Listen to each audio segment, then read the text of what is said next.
আসসালামু আলাইকুম সুপ্রিয় দর্শক, আশা করি সকলে ভালো আছেন। দর্শক, এই জমিটিতে দেখুন পানি কিন্তু এখনও রয়েছে, অর্থাৎ পানি সেচ দেওয়া হয়েছে। কৃত্রিমভাবে কাদা মাটি তৈরি করে সেখানে যে মুড়ি কাটা, আমাদের অঞ্চলে বলে মূল কাটা পেঁয়াজ, অর্থাৎ আস্ত যে পেঁয়াজ সেটা কিন্তু রোপণ করা হয়েছে। আগে আমি বিষয়টা বুঝতাম না যে পেঁয়াজ রোপণ করে একটা পেঁয়াজ থেকে একটা পেঁয়াজই পাওয়া যায়, তাহলে লাভ কোথায়? আসলে এর বেশ লাভ রয়েছে, যার কারণেই এই পেঁয়াজ রোপণ করা হয়। তবে প্রধান বিষয় আপনাদের সামনে তুলে ধরবো, সেটা হচ্ছে জমি চাষ না করে পেঁয়াজ রসুন রোপণের যে জনপ্রিয়তা, জমি চাষ না করে পেঁয়াজ রসুন রোপণের যে পদ্ধতি, সেটা কিন্তু ব্যাপক হারে জনপ্রিয়তা লাভ করেছে এবং ব্যাপক হারে পাবনার কৃষকেরা গ্রহণ করেছে। তারই আরও একটা উদাহরণ এই যে মুড়ি কাটা বা মূল কাটা পেঁয়াজ কাদামাটিতে। এখানেও যে কাজটা করা হয়েছে, আগাম জাতের যে ধান ছিল সেই ধানটা কেটে নিয়ে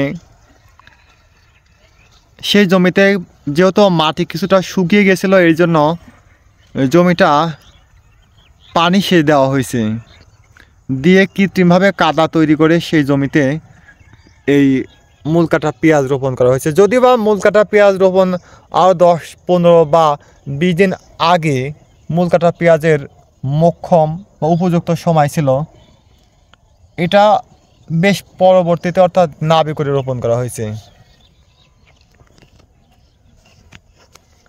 আবারও বলি যে ধান কেটে জমিতে যেহেতু কাদা ছিল না, তাই কৃত্রিমভাবে সেচ দিয়ে তারপরে প্রয়োজনীয় দেখুন সার ছিটিয়ে নেওয়া হয়েছে। এরপর সেই জমিতে যে মূল কাটা পেঁয়াজ রোপণ করা হয়েছে।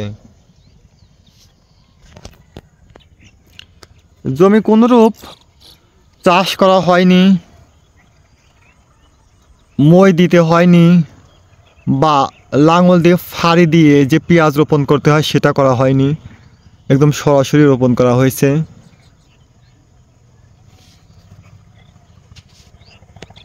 আর এই পাশের যে অংশ, সেটা যদি আপনাদেরকে দেখায়, যে সাদা সাদা দেখা যাচ্ছে, এই পাশের যে অংশ, এখানে কিন্তু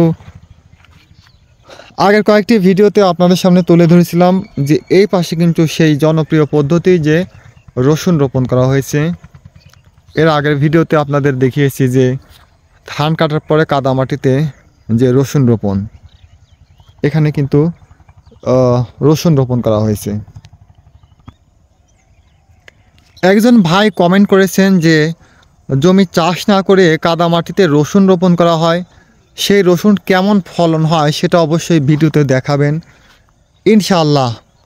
সেই ভিডিও আপনাদের সামনে দেখাবো, অর্থাৎ চাষ না করে কাদামাটিতে রসুন রোপণ করলে সেই রসুনের ফলন কেমন হয় সেটাও আপনাদের সামনে তুলে ধরব। এর জন্য আপনারা অবশ্যই এই চ্যানেলটি সাবস্ক্রাইব করে সাথেই থাকবেন। আল্লাহ হাফিজ।